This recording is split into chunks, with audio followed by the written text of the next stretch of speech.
Mēs nevaram tieši teikt tā, ka lietojot cukuru noteikti attīstīsies vēzis vai vēža pacientam lietojot cukuru, tagad tas vēzis noteikti augs lielāks, jo, protams, tos cukurus vēža šūnas izmanto, bet viņš tos arī, ja neēdot cukuru, viņš dabūs tā šūnas dabūs to cukuru no citiem avotiem, kas bioķīmiski mainīsies. Bet cukurs, protams, ir nelabvēlīgs gan abos gadījumos, jo vispirms cukurs noteikti veicinās aptaukošanos,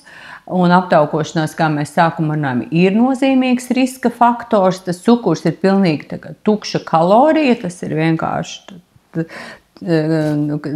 molekulas, kas organismā ir, protams,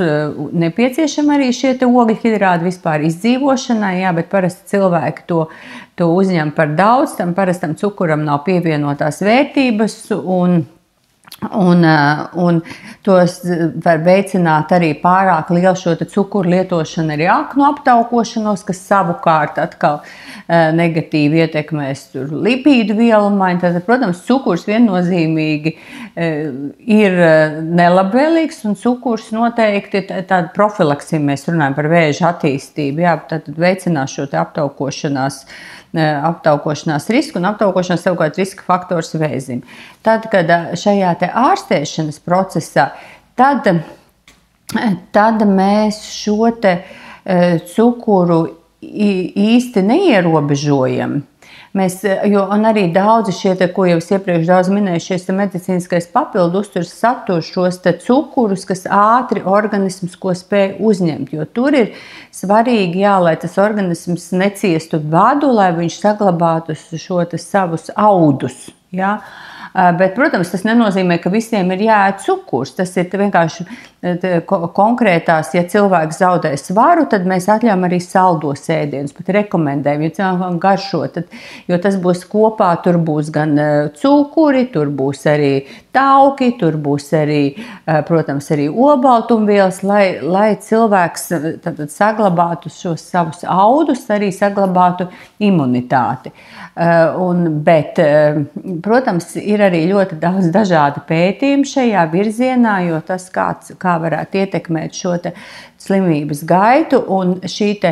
cukura mazināšana kā tāds, var teikt, ārstniecisks moments arī ir pētīta, un tas ir tādiem cilvēkiem, kas jau ir diezgan smagā stāvoklī, kad ir šī kaheksija, kad cilvēks zaudē svaru,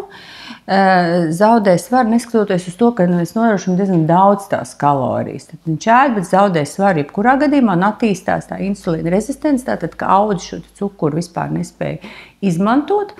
Un tad rekomendē šo uzturu, ka samazināt izteikti cukuru un palielināt taukus. Arī tādus kā uz ketogēnās diētas pusi, gan vienkārši šī proporcija mainīt, gan arī tāda neliela pētījuma par šo ketogēno diētu, ka ir tādas situācijas, ka tas varētu arī palīdzēt. Bet šīs teiktu ir vairāk tādas atsevišķas situācijas, nevis, ka tas būtu tagad visiem pacientiem ārstēšanas laikā. Lūk, jo tad arī jāskatās, kurus tos produktus,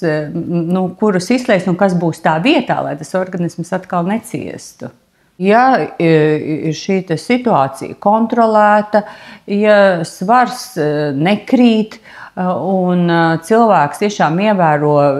gan šos visus ārstēšanas režīmus, gan uztura rekomendācijas, tad ļoti labi, ka to cukuru izslēdz un nevajag to cukuru lietot. Bet, saku, tādās situācijās savukārt, atkal, ja tas svars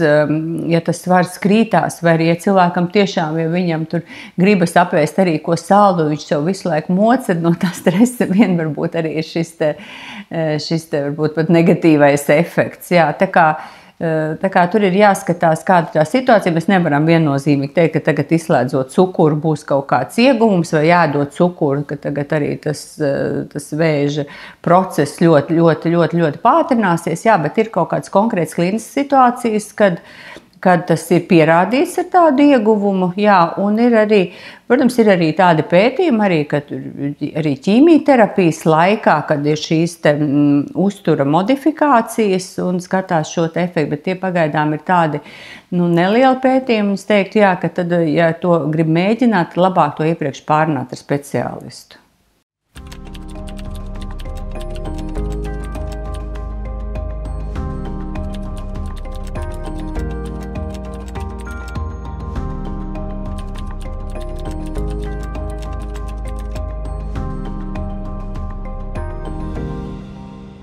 Patiesībā pētījumi ir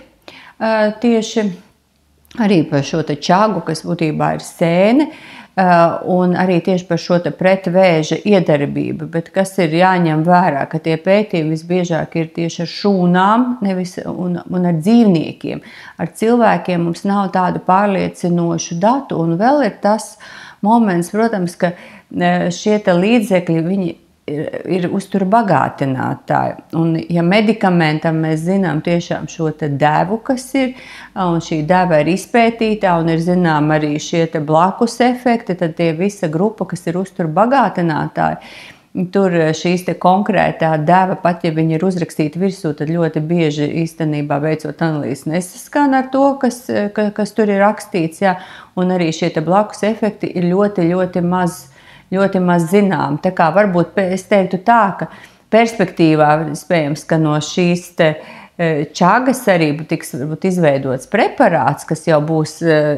konkrēti fasēts ar konkrētām rekomendācijām un ar kādu pierādījumu līmeni, bet pašlaik tas var teikt, ka tas ir tāds varbūt perspektīva viela, kas tiešām ir tie pētījumi, bet viņi noteikti nevar pateikt, ka tas ir kā līdzeklis ārstēšanai. Un kas te ir zināmi, tie blakus efekti, kas ir reģistrēti, tie tieši nieru darbības traucējumi. Tā kā tas arī jāņem vērā, ja vēl nierēm ir problēmas, tad tas varētu būt vēl bīstamāk.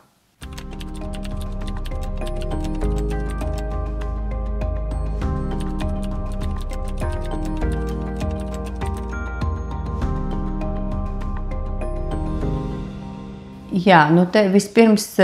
ir arī jāuzsver tas, ka tas sārmainums ir pamatā, ko maina ar uzturu, ir urīnā, nevis asinīs, jo mums ir asinīs tās buferu sistēmas, tās ķīmiskās sistēmas, kas uztur šo noteiktu pH līmeni, un ja šis pH ļoti mainās, tad tas te jau ir īstenībā reanimācijas pacienti. Bet to lieto kā tādu varbūt surogātu marķieru, un arī tur patiesībā šie pētījumi ir, bet tiešām ļoti maza ar ļoti nelielu pacientu skaitu, ka šī te alkalizējošā diēta arī pat ķīmijterapijas laikā iespējams varētu palīdzēt, bet atkal tur ir jāskatās, ko cilvēks, tie produktu daudz tur ir ļoti veselīgi, un ja mēs zinām prevencijā, piemēram, tur arī sarkano gaļu daudz, vispār ir veselīgi, un tāds, bet ja tagad cilvēks neēdīs tur piena produktus, gaļus, kas viņam tur paliks pāri, un varbūt, ka viņš tā rezultātā tas efekts būs nelabvēlīgs. Respektīvi, tur arī nelieli pētījumi ir, bet tas ir ļoti neliels pacientu skaits, tas nav tāds apstiprināts kā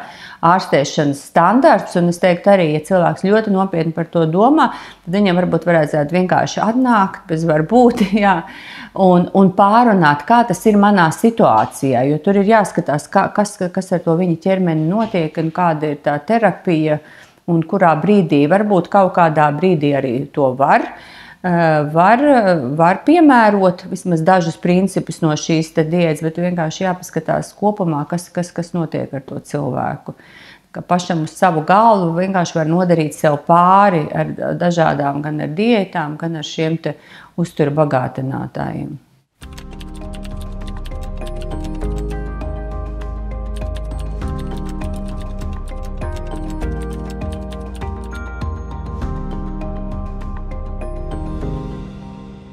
Ja runā par tādiem varbūt ne ekstremāliem, bet ļoti krasām diētas stratēģijām, tad tiešām pētījumi notiek un ir gan ar šo ciklisko gavēni, gan arī ar zemu kaloriju daudzumu tieši pat pirms ķīmijterapijas laikā, kas ir pilnīgi pretēji tam, ko mēs runājām iepriekš, bet arī jāņem vērā, ka šie pētījumi ir mazi ar nelielu pacientu grupu, un to noteikti nevar piemērot tiem, kas ir ar zemu svaru. Bet varbūt, jā, kādam pacientam, mēs arī pie tā strādāsim, kas ir tiešām ar šo palielināto tauku daudzumu, ar aptaukošanos, kurš svars nemazinās, bet pat pieaug, jā, bet tad noteikti arī to vajadzētu saskaņot tiešām ar speciālistu un arī, lai būtu arī šī uzraudzība noteikti. Tā kā tas nav izslēgts, bet uz savu galvu tur var būt ļoti, ļoti daudz riski. Tie tiek izvērtāts, kur ir ieguvumi, kur nav. Jā, bet, protams, tā ir viena stratēģija, ko var lietot, bet, protams, ja mēs runājam par onkoloģiskiem pacientiem, vienkārši tur ir ļoti, ļoti daudz tie faktori, kur ir šis audzējs, kas notiek ar ķermeņa uzbūvi, ko cilvēks ēd, kāda viņam ir ārstēšana, kāda viņam ir fiziskā aktivitāte. Tā kā tas kaut kādai grupai varētu būt piemērots, bet mēs kā tāds, mums vēl pašlaik nav izstrādāts, teiksim, tas plāns vai šī programma, bet es pieņemu, ka perspektīvā iespējams arī mēs pie tā strādāsim. Bet vienkārši arī te ir atkal tas pats ieteikums, atnākt un pārunāt. Protams, cilvēks pats ir atbildīgs par savu ķermeni, un tās ir viņa brīvās izvēles, bet vienkārši pārunāt šos ieguvumu un risku līdzsvaru, uz kuru pusi nosvērties, vai lielāks